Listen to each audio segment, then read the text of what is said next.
اعوذ باللہ من الشیطان الرجیم بسم اللہ الرحمن الرحیم ہا انتم اے تم لوگو یہ سنو اولائی تحبونہم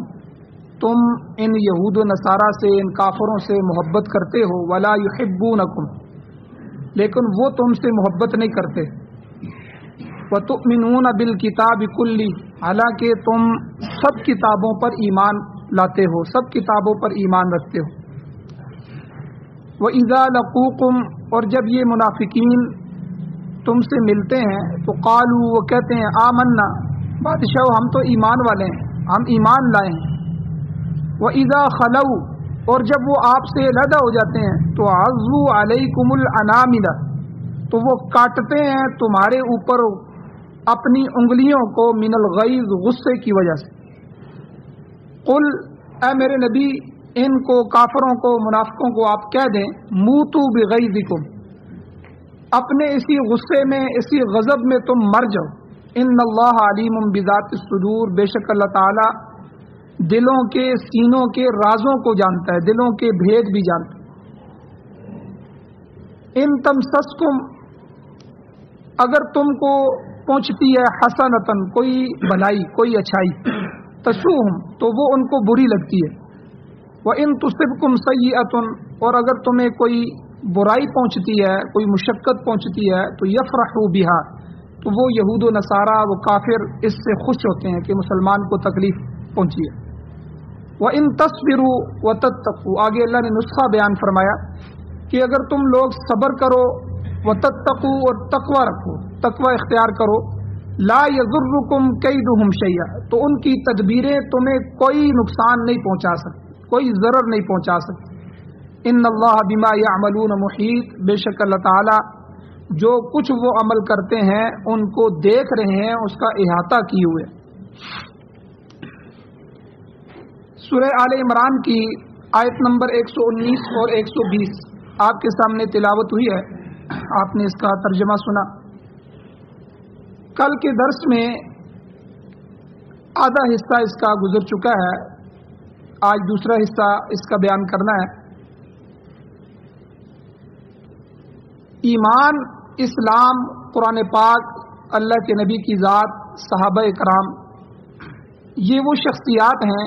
جو اللہ تعالیٰ کو پسندیدہ ہیں نبی اللہ کے محبوب ہیں قرآن اللہ کی کتاب ہے صحابہ نبی علیہ الصلوۃ والسلام کی مقدس جماعت ہیں اور اسلام پسندیدہ دین ہے اور امت مسلمہ بہترین امت ہے یہ سارے اعزاز کی چیزیں ہیں اب جب نبی علیہ الصلوۃ والسلام مدینہ ہجرت کر کے آئے تو مکہ میں تو حضور کا مقابلہ مشرکین کے ساتھ مشرکین نے جو تکلیفیں دیں وہ تو دیں اور جس طرح حضور کو وہاں سے نکالا ہجرت پر مجبور کیا اب مدینہ میں آ کے دو کفریہ طاقتیں جن کے ساتھ حضور کا مقابلہ کر ایک تو یہاں یہودی تھے اور دوسرے مسلمان ہونے والے لوگوں میں جو جبرن مسلمان ہو گئے اپنے دباؤ میں مسلمان ہوئے بعد میں وہ منافق بن گئے تو یہ منافقین اور یہود یہ دو طبقے تھے جن سے حضور کا اور مسلمانوں کا مقابلہ تھا ان میں سے یہودی جو تھے وہ تو پہلے سے انتظار میں تھے کہ نبی آخر الزمان آ رہے ہیں آخر الزمان آ رہے ہیں اور صدیوں سے وہ اپنی اولادوں کو سکھا رہے ہیں کہ یہ ایک آخری نبی آنے والے ہیں تو جب سب سے پہلے وہ آئیں گے تو ہم ان پر ایمان لائیں لیکن جب حضور تشریف لا چکے اور اللہ کی کتاب آ چکی تو انہوں نے حضور علیہ السلام سے دشمنی کی ضد اور تعصب کیا اس کی وجہ سے نہ صرف اسلام نہ لائے بلکہ اسلام کے سب سے بڑے دشمن بن اب مسلمانوں کو اللہ تعالیٰ نے فرمایا اور اس میں نے دو شان نزول بھی ذکر کیے تھے کہ اوس اور خزرج جو پہلے یہودیوں کے دوست تھے بعد میں اللہ کے نبی کے آنے کی وجہ سے ان کو اسلام نصیب ہو گیا اور وہ بعد میں بھی یہودیوں سے تعلق رکھ رہے تھے تو اللہ نے یہ آیتیں نازل فرمائی اب اہل کتاب یہود اور نصارہ اور دنیا بھر کے کافروں سے آپ کی دوستی نہیں ہو سکتی دلی دوستی سے منع کر دیا اور افشائے راز سے کہ راز آپ ان کو نہیں دے سکتے کسی کافر کو آپ اپنا قومی ملکی اپنا صنعتی یا اپنا علمی تعلیمی کسی قسم کا کوئی راز آپ کسی کو نہیں دے سکتے، نہ ان سے آپ مشورہ کر سکتے ہیں، کیونکہ وہ آپ کے دشمن ہیں۔ تو اسی میں نے ایک صحابی حاطب ابن ابی بلتا رضی اللہ تعالیٰ عنہ کا واقعہ کل سنایا تھا کہ انہوں نے فتح مکہ میں جب حضور نے مکہ پر حملہ کرنے کا ارادہ کیا اور صحابہ کے سامنے ذکر کیا اور ان کو تیاری کا حکم دیا، تو ان صحابی سے ایک لغزش ہوئی کہ انہوں نے پہلے ہی ایک خط لکھ کے وہاں مکہ والوں کو بھیج دیا، اور پھر پورا واقعہ میں نے بیان کیا تھا، انہوں نے اپنی صفائی بھی پیش کی اور حضور نے اس کو قبول بھی فرمایا۔ تو بہرحال کل کے درس کا خلاصہ یہ ہے کہ آج کا مسلمان قرآن کو چھوڑ چکا ہے، اپنے نبی کو چھوڑ چکا ہے، اپنے دین کو چھوڑ چکا ہے، اب وہ مکمل طور پر غیروں کو اپنا سرپرست بنا چکا ہے، اور یہی وجہ ہے کہ اب پوری دنیا میں آج کے مسلمان کی کوئی عزت نہیں ہے، کوئی مقام نہیں، کیونکہ وہ اپنے پاؤں پر کھڑے ہونے کی بجائے اغیار کے مشوروں کے سہارے پر چل رہے ہیں۔ کوئی بھی معاملہ ہو، سیاست کا معاملہ ہو، اقتصادیات ہو، زراعت ہو، تجارت ہو اور معاشرت ہو، کوئی چیز بھی ہو، ہر چیز میں ہم غیر مسلم کے جو ہے پیچھے چل رہے ہیں، حتیٰ کہ ہماری تہذیب بھی، اپنی تہذیب ہم نے بدل دی ہے، ٹھیک ہے، وہ لباس شلوار قمیض والا لباس اور اپنی جو تہذیب تھی وہ بدل کے ساری تہذیب ان کی لے آئے، ہمارا فیشن بھی ان کا فیشن بن گیا، ہر چیز ہماری جو ہے وہ ان کی طرح ہو گئی ہے، اور اللہ تعالیٰ نے وہ عزت اور وہ وقار جو اس امت کو دی تھی اور وہ دین کے ساتھ اور نبی علیہ السلام کی غلامی کے ساتھ تھی، جو صحابہ جو حضور کے غلام تھے اللہ نے ان کو عزت دی تھی، اب وہی عزت اور وقار اللہ نے ان کا ختم کر دیا، اور عجیب طریقے سے ان آیات میں اللہ نے سمجھایا۔ کل میں نے ذکر کیا، اللہ کہتے ہیں ہاں انتم، تم کیسے لوگ مسلمانوں، اولائی تحبونہم، سنو میری بات، تم ان سے محبت کرتے ہو، ولا یحبونکم، لیکن وہ تم سے محبت نہیں کرتے، یک طرفہ بھی کبھی کوئی محبت ہوئی ہے؟ تم ہاتھ بڑھاؤ اور وہ آگے سے ہاتھ نہ بڑھائے اور تم کہتے ہو جی وہ ہمارے سرپرست ہیں، تم ان سے ہنس کے دکھاؤ اور وہ آگے سے چہرہ پھیر لیں، تو یہ بھی کوئی محبت ہوتی ہے؟ اللہ یہی کہہ رہے ہیں اولائی تحبونہم، تم تو ان کو بڑا بناتے ہو، تم ان کو اپنا سرپرست بناتے ہو، ان سے مشورے کرتے ہو، رازدان بناتے ہو، دوستیاں رکھتے ہو، دلی تعلق لگاؤ رکھتے ہو،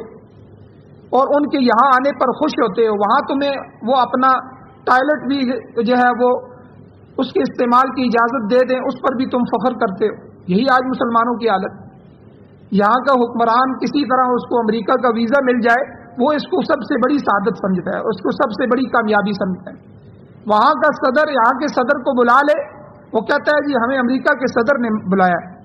اور وہ اپنا ٹوائلٹ استعمال کرنے کے لیے، اپنا باتھ روم استعمال کرنے کے لیے اس کو اجازت دے دے کہ میں نے اس کے باتھ روم میں وقت گزارا، اس کو بھی اخبار کی زینت بنائے۔ اتنی غلامی اور اتنی بدتر غلامی کے اندر یہ قومیں چلی گئی۔ تو بہرحال اللہ یہاں گلہ فرما رہے ہیں، تنبیہ بھی فرما رہے ہیں۔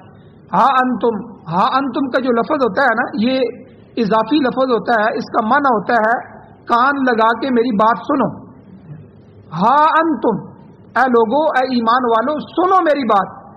اولائی، یہی وہ لوگ ہیں، تحبونہم، تم ان سے محبت کرتے ہو، ولا یحبونکم، لیکن یہ تم سے محبت نہیں کرتے۔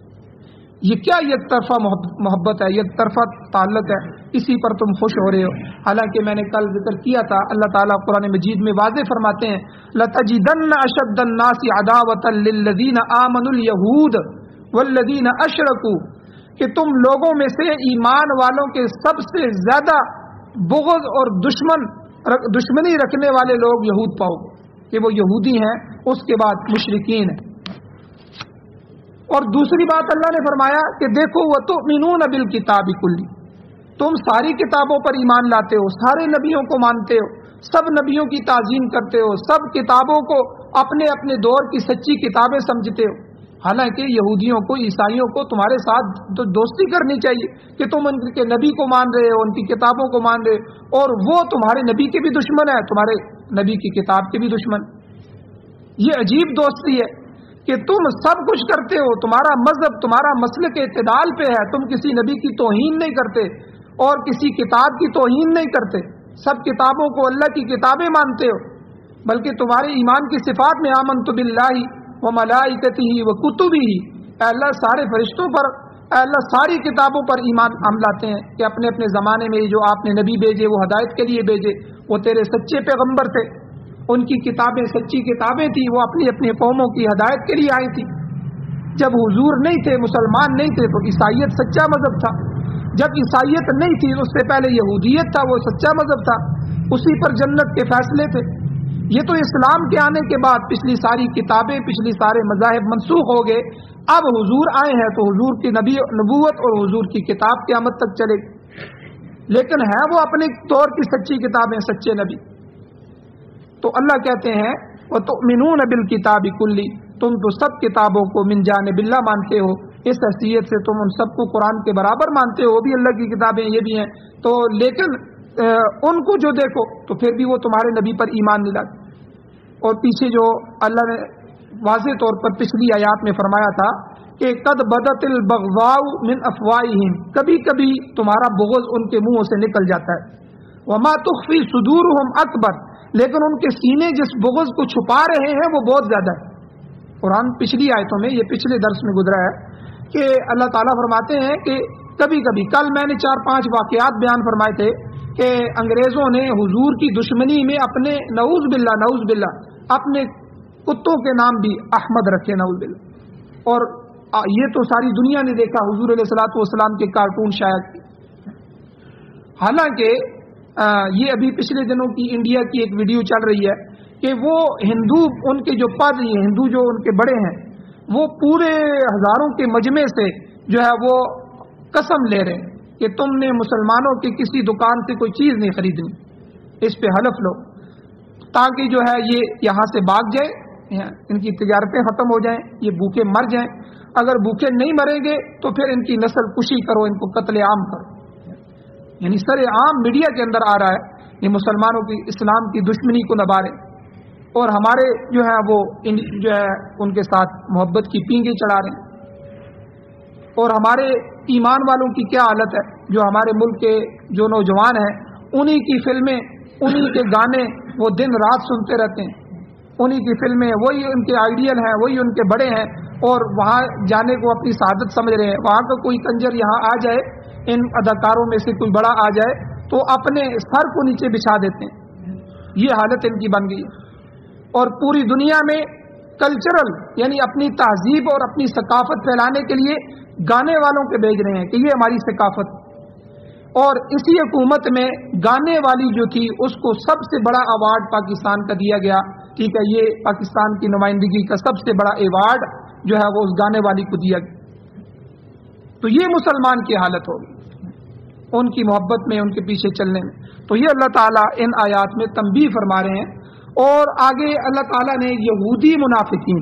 جو منافق ہیں لیکن یہودی ہیں، ان کا اللہ تعالیٰ ایک اور خصلت، ایک اور عادت بیان کر رہے ہیں۔ اللہ کہتے ہیں وَإِذَا لَقُوكُمْ قَالُوا آمَنَّا، جب وہ تم سے یعنی مسلمانوں سے ملتے ہیں تو کہتے ہیں کہ ہم ایمان لائے ہیں، بادشاہ ہم تو ایمان والے ہیں، ہم تو تمہاری طرح ہی ہیں، ہم تو تمہارے لوگ ہیں۔ لیکن اللہ کہتے ہیں وَإِذَا خَلَوْا، جب تم سے جدا ہو جاتے ہیں، علیحدہ ہوتے ہیں، تو عَضُّوا عَلَيْكُمُ الْأَنَامِلَ، تو اپنی انگلیوں کو چباتے ہیں، من الغیظ، غصے کی وجہ سے، تو غصے کے مارے اپنی انگلیوں کو چباتے ہیں۔ یہ یاد رکھیں جب کسی انسان کی مرضی کے خلاف کوئی چیز واقع ہو جائے تو اسے نہایت افسوس ہوتا ہے، اور وہ اپنے افسوس میں بے بسی کے طور پر غصے میں اپنے دانت پیستا ہے، دانتوں کو پیستا ہے، ٹھیک ہے، غصہ آ رہا ہے گویا کہ، اور کبھی کبھی غصہ بڑھ جائے تو وہ اپنی انگلیوں کو اپنے دانتوں میں لے لیتا ہے، یہ کاٹتا ہے، تو اور کبھی ہاتھ کی پشت کو جو ہے وہ اپنے دانتوں میں لے کے دباتا ہے، جو ہے اس میں دانت نصب کرتا ہے، یعنی یہ انتہائی غصے کی حالت ہوتی ہے۔ اللہ اس غصے کو بیان کر رہے ہیں، اس لیے فرمایا کہ یہ منافق قسم کے جو یہودی ہیں بظاہر تو تمہارے ساتھ ایمان کے رشتے کے ساتھ جڑے ہوئے ہیں، مگر جب تم سے علیحدگی اختیار کرتے ہیں تو تمہاری ہر کامیابی ان کو سخت گراں گزرتی ہے، سخت تکلیف دیتی ہے، اور وہ غصے کے مارے دانت پیستے ہیں بلکہ اپنی انگلیاں کاٹتے ہیں۔ اے پیغمبر علیہ السلام، یہ لوگ آپ کے اور ایمان والوں کے خلاف غصے سے بھرے ہوئے بیٹھے ہیں۔ حالانکہ یہ بات یاد رکھیں کہ یہ مقدس ہستیاں جو گزری ہیں، صحابہ اکرام کی ہستیاں، حضور علیہ الصلوۃ والسلام کی جو ہستی ہے، ان کو اللہ نے اتنی شان دے دی ہے کہ کوئی آدمی ان پر بھونکتا رہے ان کی شان میں کمی نہیں آ سکتی. اب کوئی رافضی کوئی شیعہ ابو بکر صدیق رضی اللہ تعالیٰ عنہ کو بھونکے تو کیا ان کی شان میں کوئی کمی آ سکتی ہے؟ اللہ نے ان کو ساری زندگی اپنے حبیب کے ساتھ رکھا, غار میں بھی حضور کے ساتھ رکھا, آج مزار میں بھی حضور کے ساتھ. ان کی شان کو کوئی کم کر سکتا ہے؟ علماء اس کی مثال دیتے ہیں, یہ سورج کی طرف تھوکنا ہے. بعض لوگ کسی کو سورج سے نفرت ہو جائے, وہ اوپر منہ کر کے سورج کی طرف تھوکے گا, اس کا تھوک تھوڑا ہی سورج کو پہنچے گا, سورج کی روشنی کو تھوڑا ہی چھپائے گا, اس کا تھوک مڑ کے آ کے اسی کے منہ پہ گرے گا. اور اسی طرح یہ جو کتا ہوتا ہے, کتے کی عادت ہوتی ہے یہ بھونکتا ہے. کوئی گاڑی آئی تو گاڑی کے پیچھے بھاگ گیا, حالانکہ وہ گاڑی والے کو تو نہیں پہنچ سکتا, نہ گاڑی کو نقصان دے سکتا ہے, نہ اس کی شان کو کوئی کم کر سکتا ہے, لیکن اس کا کام ہے وہ بھونکے گا, بھونکتا رہے گا. اسی طرح جو لوگ رسالت مآب صلی اللہ علیہ وسلم کے نعوذ باللہ کارٹون شائع کر رہے ہیں, فرانس والے جو مرضی کرتے رہیں, ہم احتجاج بھی کریں گے اور اس پر ان کی گرفت بھی کریں گے. جب اللہ نے ہمیں موقع دیا ہم حضور کا بدلہ بھی لیں گے انشاءاللہ, لیکن حضور کی شان میں وہ کوئی کمی نہیں کر سکتے. اللہ نے جو ان کو شان عطا فرمائی, اسی طرح صحابہ اکرام کی جماعت کو جو اللہ نے شان عطا فرمائی ہے, حضور کے لیے چنا ہے, اور جو قربانیاں انہوں نے اسلام اور حضور کے لیے دی ہیں, اور جو اللہ نے مرتبے اور مقام ان کو دے دیے ہیں, اور قیامت تک کے لیے کوئی کافر ان کو بھونکتا رہے, ان کی شان میں کوئی کمی نہیں آ سکتی. لیکن اللہ تعالیٰ اس کیفیت کو ان آیتوں میں بیان کر رہے ہیں کہ یہ جو کافر ہیں تمہارے خلاف ان کے اندر کتنا بغض ہے اے مسلمانوں. اللہ کہتے ہیں کہ جب تم سے ملتے ہیں تو تمہارے اپنے بننے کی کوشش کرتے ہیں, تو کچھ تو کھل کے سامنے آتے ہیں, کچھ تو کہتے ہیں جی بادشاہ ہم تمہارے ساتھ ہیں, اور لیکن جب تم سے جدا ہوتے ہیں تو ان کی دل کی کیفیت تو اللہ ہی جانتا ہے, بندہ تو نہیں جان سکتا. اللہ نے وہ کیفیت ان آیتوں میں بیان فرمائی ہے, وَإِذَا خَلَوْا, جب تم سے جدا ہوتے ہیں تو عَضُّوا عَلَيْكُمُ الْأَنَامِرَ مِنَ الْغَيْظِ, پھر اپنے دانتوں میں اپنے ہاتھوں کو دے کے چباتے ہیں غصے کی وجہ سے. یعنی یہ غصے کی انتہائی آخری کیفیت ہوتی ہے کہ جب انسان سے اور کچھ نہیں ہو سکتا تو اپنا ہاتھ کھانا شروع ہو جاتا ہے. بلکہ جہنمیوں کو جو افسوس ہوگا جہنم میں جانے کا, اس کو اللہ تعالیٰ نے قرآن مجید میں اور حدیث میں حضور علیہ السلام نے بیان فرمایا. اتنا افسوس ہوگا جہنمیوں کو اپنی دنیا میں جو ہے اللہ کے نبی کو نبی نہ ماننے کا اور اسلام پر عمل نہ کرنے کا, اتنا افسوس ہوگا کہ وہ اپنے ہاتھوں کو اپنے منہ میں دیں گے اور کرتے کرتے اپنا ہاتھ چبا جائیں گے. یہ کیفیت جہنمیوں کی, اور یہی دنیا میں کافروں کی ہے کہ ذرا سے بھی مسلمان اوپر اٹھتے ہیں, ان کے ملک خوشحال ہونا شروع ہوتے ہیں, ان کے پیٹ میں مروڑ شروع ہو جاتا ہے. کس طرح ان کے ملکوں کو تباہ کیا جائے, کس طرح جو ہے ان کو پھر جو ہے بے اختیار کر دیا جائے, کس طرح جو ہے ان کی جو ہے ان کو غلام بنایا جائے. تو اللہ تعالیٰ فرماتے ہیں کہ اے میرے پیغمبر, یہ لوگ آپ کے اور ایمان والوں کے اتنے دشمن ہیں کہ غصے سے بھرے بیٹھے ہیں. آگے اللہ نے عجیب بات کہی, قل, اے میرے پیغمبر آپ ان کو کہہ دیں, موتو بغیظکم, اپنے اسی غصے میں مر جاؤ. یعنی جب انسان کسی کو چڑھانا چاہے, مفسرین فرماتے ہیں کہ جب کسی سے کوئی قطع تعلقی اور رشتہ توڑنا چاہے اور جو ہے چبھتی ہوئی بات اس کو کہنا چاہے, تو وہ کوئی ایسی بات کہتا ہے, اچھا یار تمہیں مجھ سے حسد ہے, اسی حسد میں تم کہہ رہے ہو, اللہ کرے یہ اسی حسد میں تم مر جاؤ, ہلاک ہو جاؤ. یعنی یہ سخت ترین بات ہے. تو اللہ کے نبی کو حضور نے فرمایا, اللہ نے فرمایا نبی علیہ السلام کو کہ آپ اعلان کریں, آپ ان کافروں کو کہیں, قل موتو بغیظکم, ٹھیک ہے, کہ تم جو ہے اسی میں مر جاؤ, اسی غصے میں, اللہ کرے یہ غصہ تمہارا بڑھتا رہے اور اسی غصے میں تمہارے دل پھٹ جائیں اور اسی غصے میں تم مر جاؤ. کہ جب یہ بات واضح ہو گئی ہے کہ اہل کتاب کے ساتھ مسلمانوں کا دوستانہ اب نہیں رہ سکتا, تو ہم تمام آسمانی کتابوں کو بھی برحق سمجھتے ہیں, مگر وہ قرآن پاک کو آسمانی کتاب ماننے پر بھی تیار نہیں ہے. ہم تمام انبیاء کی تصدیق کرتے ہیں, وہ نبی آخر الزمان پر ایمان لانے کو تیار نہیں ہے. پھر دوستی کس بنیاد پہ؟ پھر تو دوستی کی بنیاد ہی ختم ہوگی. لہٰذا ان کو یہ دل شکن بات کہہ دو کہ جس غیظ و غضب کے اور غصے کے اظہار تم مسلمانوں کے خلاف کر رہے ہو, خود اسی غصے میں مر جاؤ. اور فرمایا کہ اگرچہ تم بظاہر ایمان کا اظہار کرتے ہو, مگر یاد رکھنا ان اللہ علیم بذات الصدور, اللہ تعالیٰ تمہارے سینوں کے رازوں کو اور ان میں بری ہوئی غلاظتوں کو اللہ تعالیٰ جاننے والا ہے, اور قرآن کے خلاف تمہارا جو زہر بھرا ہوا ہے اللہ اس خباثت کو جو ہے جانتے ہیں، اور کبھی کبھی اس کو تم ظاہر کر دیتے ہو، لیکن جو ہے اب دیکھیں شیعہ جو ہے روافض، صحابہ کا جو بغض ہے ان کے سینے میں بھرا ہوا ہے، لیکن کبھی کبھی کوئی صحابہ کو گالی دے دیتا ہے، کبھی کبھی کوئی واقعہ آ جاتا ہے، لیکن ان کے دلوں کی کیفیت اللہ بیان کر رہے ہیں اور سارے کافروں کی کہ یہ تم سے دشمنی کرتے ہیں۔ آگے اللہ تعالیٰ نے ایک حالت بیان فرمائی، اللہ کہتے ہیں ان تمسسکم حسنۃ، اگر تمہیں کوئی نیکی پہنچتی ہے، اچھائی پہنچتی ہے، تمہارا ملک، تمہارا معیشت ترقی کرنا شروع کر دیتی ہے، تو تسؤہم، ان کو ناگوار گزرتی ہے، تمہاری کامیابی دیکھ کر جل جاتے ہیں، مسلمانوں کی تعداد میں اضافہ کیوں ہو رہا ہے، کسی جنگ میں ان کو فتح کیوں ہو رہی ہے، یہ چیزیں اور اس طرح کی جتنی بھی تمہاری اچھائیاں ہیں جو اللہ کی طرف سے پہنچتی ہیں، یہ ان کو گرا گزرتی ہیں، یہ ان کے دل پر بجلیاں بن کے گرتی ہیں۔ اور اللہ کہتے ہیں وَإِن تُصِبْكُمْ سَيِّئَةٌ، اگر تمہیں کوئی مصیبت پہنچتی ہے، کوئی تکلیف پہنچتی ہے، کسی میدان میں شکست ہو جائے، کوئی آدمی تمہارے مارے جائیں، جانی مالی نقصان ہو جائے، تو اللہ کہتے ہیں یفرحوا بها، تو یہ بڑے خوش ہوتے ہیں۔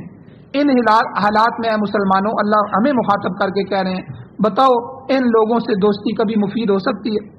کیوں ایک جو ہے مومن دوسرے مومن کا جو ہے وہ دوست نہیں بنتا؟ حالانکہ حدیث میں حضور نے فرمایا مومن مومن کا آئینہ ہوتا ہے،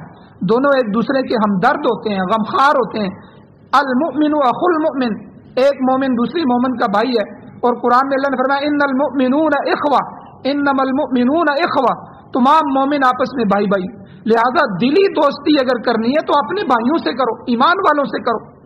دشمنان خدا اور دشمنان رسول اور دشمنان دین اور دشمنان صحابہ سے تم دوستیاں کرتے ہو، ان سے لا تعلقی کا اظہار کرو، ان سے دوستی تمہارے نقصان کا باعث ہو۔ اور آگے اللہ تعالیٰ نے فرمایا دو نسخے اللہ نے دیے، اے اللہ جب ہمیں وہ نقصان پہنچانا چاہیں تو کوئی دفاع کا طریقہ بھی ہمیں بتا دیں۔ تو اس آیت کے آخری حصے میں اللہ نے ہمیں دفاع کا طریقہ بتایا۔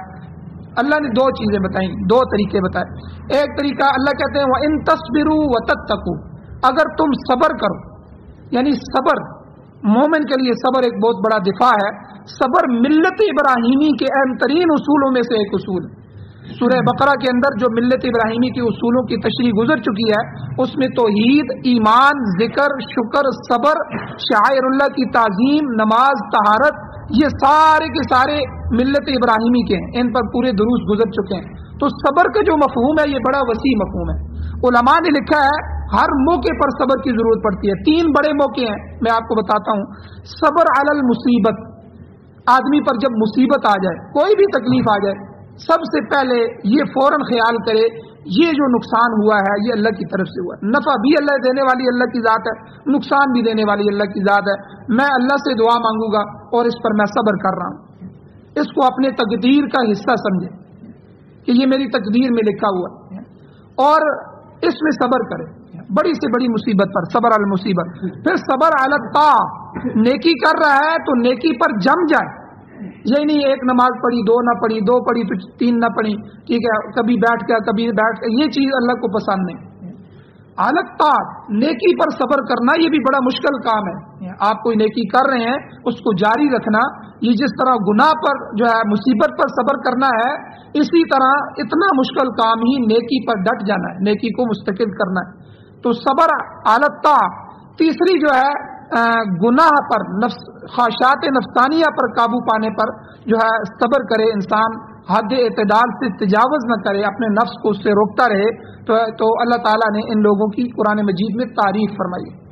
بشر الصابرین، صبر کرنے والے اللہ کہتے ہیں ان کو خوشخبری سناؤ، تو جنت کی خوشخبریاں۔ اور دوسرا اللہ تعالیٰ نے اپنی معیت کا اعلان فرمایا، اللہ کہتے ہیں ان اللہ مع الصابرین، اللہ ہمیشہ صبر کرنے والوں کے ساتھ۔ اللہ کبھی صبر کرنے والے کو بے یار و مددگار نہیں چھوڑتا، بلکہ قرآن میں اللہ فرماتے ہیں کہ سب کو میں گن گن کے نیکیاں دیتا ہوں، اجر دیتا ہوں، جو ایک نیکی کرے گا اس کو 10 کا اجر ملے گا، بلکہ اخلاص کی وجہ سے میں 20، 30، 50، 100، 700 بلکہ لاکھوں تک پہنچا دیتا ہوں۔ لیکن اے اللہ آپ صبر کرنے والوں کو کتنا اجر دیتے ہیں؟ قرآن میں اللہ کہتے ہیں انما یوفی الصابرون اجرہم بغیر حساب، صبر کرنے والے کا اجر بغیر حساب کے ہے، اس کا کوئی حساب نہیں، بغیر حساب کے اجر عظیم کا اللہ نے وعدہ کیا۔ ایک تو امت مسلمہ صبر کرے، صبر جہاد کے اندر بھی صبر۔ اب دیکھیں امارت اسلامیہ افغانستان نے کتنا صبر کیا، 21 سال ڈٹے رہے، صبر کیا، لاشوں پہ لاشیں گرتی رہیں، جیلوں پہ جیلیں بھرتی رہیں، سب کچھ ہوتا رہا، اللہ تعالیٰ نے اپنی معیت کو ان کے ساتھ نہیں چھوڑا۔ اور دوسرا طریقہ اللہ نے فرمایا وَتَتَّقُوا، صبر کے ساتھ تقوی اختیار کرو۔ اگر تقوی اختیار کرو گے، گناہوں سے بچتے رہو گے، اللہ سے ڈرتے رہو گے، تو تمہارا پورا دفاع کیا جائے گا۔ اللہ کہتے ہیں لا یضرکم کیدہم شیئا، دشمنان اسلام کی کوئی مکاری، کوئی ہیلا سازی، کوئی تدبیر، کوئی چیز بھی تمہیں نقصان نہیں پہنچا سکے۔ نقصان وہاں ہوگا جہاں صبر اور تقوی نہیں ہوگا۔ صبر اور تقوی ختم ہو گیا تو نقصان شروع ہو گیا۔ صابرین کا نمونہ دیکھنا چاہتے ہو، متقین کا نمونہ دیکھنا چاہتے ہو، تو حضور علیہ الصلوۃ والسلام کے صحابہ پر نظر ڈال۔ وہ تقوی کی اعلیٰ منزل پہ تھے، صبر کی اعلیٰ منزل پہ تھے، انہی کے نقش قدم پر چل کر تم بھی صبر اور تقوی کے اوزار زیب تن کر سکتے ہو، جس کے ذریعے دشمن کے ہر حملے کا تم دفاع کر سکتے ہو۔ ان تتقوا اللہ یجعل لکم فرقانا، اللہ کہتے ہیں قرآن مجید میں اگر تم اللہ سے ڈرتے رہو گے، تقوی اختیار کرتے رہو گے، گناہوں سے بچتے رہو گے، تو وہ ہر مقام پر تمہارے حق میں بہتر فیصلہ کرتا چلا جائے۔ اس نے بدر میں تمہارے حق میں فیصلہ کیا، بدر میں تم تھوڑے تھے، پوری دنیا جمع ہو کے آ گئی۔ فتح مکہ میں اس نے تمہاری مدد کی، تبوک کے مقام پہ دیکھو اللہ نے تمہیں فتح عطا فرمائی۔ ہاں بعض اوقات جو نیک آدمی ہوتے ہیں ان کو کبھی تکلیف بھی آ جاتی ہے، اب تم تقوی اختیار کر رہے ہو، فتوحات بھی مل رہی ہیں، لیکن کبھی کبھی تکلیف آ گئی تو گھبرا کر صبر کا دامن ہاتھ سے نہیں چھوڑنا۔ مومن کے لیے ایسی تکلیف یقیناً اس کے رفع درجات کے لیے ہوتی ہے، اس کے نجات کا ذریعہ ہے، بلکہ حضور علیہ الصلوۃ والسلام نے یہ فرمایا کہ مومن کی ہر تکلیف اس کے لیے نجات، اس کے لیے اجر ہے۔ تو حتیٰ کہ علماء نے یہاں تک لکھا ہے کہ ایک آدمی نے دو جیبوں میں سے ایک جیب میں چیز رکھی ہے تو وہ غلطی سے دوسری جیب میں ہاتھ ڈالتا ہے، اس میں نہیں ملتی تو کتنی ناگواری ہوتی ہے چھوٹی سی، اوہو میں پھر ادھر ڈالنے پڑتا ہے۔ اس پر بھی مومن کے لیے اجر ہے، اتنی ناگواری پر بھی اللہ ایمان کی وجہ سے اس کو اجر عطا فرماتے ہیں۔ مومن کے تو ہر تکلیف پہ اجر ہے۔ تو بہرحال اللہ تعالیٰ نے یہاں اصول بتلا دیے، اپنے علاوہ غیروں کو رازدار نہ بناؤ، ان کی مکاریوں کا دفاع کرنا چاہتے ہو تو تقوی کے ساتھ کرو، صبر کے ساتھ کرو، ہمیشہ مامون رہو گے۔ ان اللہ بما یعملون محیط، اللہ تعالیٰ ان کے ہر عمل کا احاطہ کرنے والا ہے، ان کی شرارتوں کو اللہ دیکھ رہے ہیں، اس کی سزا ضرور ان کو مل کے رہے گی، وہ اللہ کی گرفت سے کبھی نہیں بچ سکتے۔ اللہ تعالیٰ سے دعا ہے اللہ ہمیں عمل کی توفیق عطا فرمائے، آمین۔ الحمدللہ رب العالمین والعاقبۃ للمتقین والصلاۃ والسلام علی رسولہ النبی الامی الکریم۔ اللهم ربنا آتنا فی الدنیا حسنۃ وفی الآخرۃ حسنۃ وقنا عذاب النار۔ یا اللہ ہماری کمیوں کوتاہیوں کو معاف فرمائیے، درگزر فرمائیے، صغیرہ کبیرہ گناہوں کو معاف فرمائیے۔ یا اللہ ایمان والوں کو آپس میں پیار محبت اتفاق نصیب فرمائیے۔ یا اللہ یہ جو دشمنوں نے ہمیں توڑ کے رکھ دیا ہے آپس میں ناچاکیاں، یا اللہ یہ جو شیطان کی محنت ہے، شیطان نے آپ سے وعدہ کیا تھا، یا اللہ آج بھائی بھائی کا دشمن ہے، گھروں میں لڑائیاں ہیں، یا اللہ ان لڑائیوں کو ختم فرمائیے، آپس میں پیار محبتیں پیدا فرمائیے، یا اللہ ایک دوسرے کا دفاع کرنے والا بنائیے۔ یا اللہ کفر کی اور یہود و نصارہ کی حنود کی سازشوں سے ہمیں جو ہے محفوظ فرمائیے، قرب قیامت کے فتنوں سے محفوظ فرمائیے۔ یا اللہ قرآن و سنت سننے، سمجھنے، عمل کرنے، اس کی اشاعت کی توفیق عطا فرمائیے۔ یا اللہ ہماری اولادوں میں قرآن کے حافظ، قاری، عالم، مفتی، مجاہد، غازی، شہید اور دین کے داعی پیدا فرمائیے۔ یا اللہ پوری دنیا میں اسلام اور قرآن کا کام دیجیے۔ یا اللہ ہماری نسلوں میں قرآن کو جاری فرمائیے۔ یا اللہ ہمیں اس اسلام سے، اس ایمان سے، اس قرآن سے محروم نہ فرمائیے۔ یا اللہ ہمیں اس 5 وقت کے سجدے سے محروم نہ فرمائیے۔ یا اللہ جو ایمان والے پریشان حال ہیں ان کی پریشانیوں کو دور فرمائیے۔ یا اللہ جو مقروض ہیں ان کے قرضوں کے پورا کرنے کے اسباب پیدا فرمائیے۔ جو یا اللہ تجارتوں کی وجہ سے یا کسی وجہ سے مشکلات کے اندر پھنسے ہوئے ہیں ان کی مشکلات کو دور فرمائیے۔ یا اللہ جو بیمار ہیں ان کو شفا عطا فرمائیے، جو ایمان کی حالت سے دنیا سے جا چکے ہیں یا اللہ ہم سب کی بخشش فرمائیے۔ صلی اللہ تعالی علی خیر خلقہ محمد وآلہ وصحبہ اجمعین برحمتک یا ارحم الراحمین۔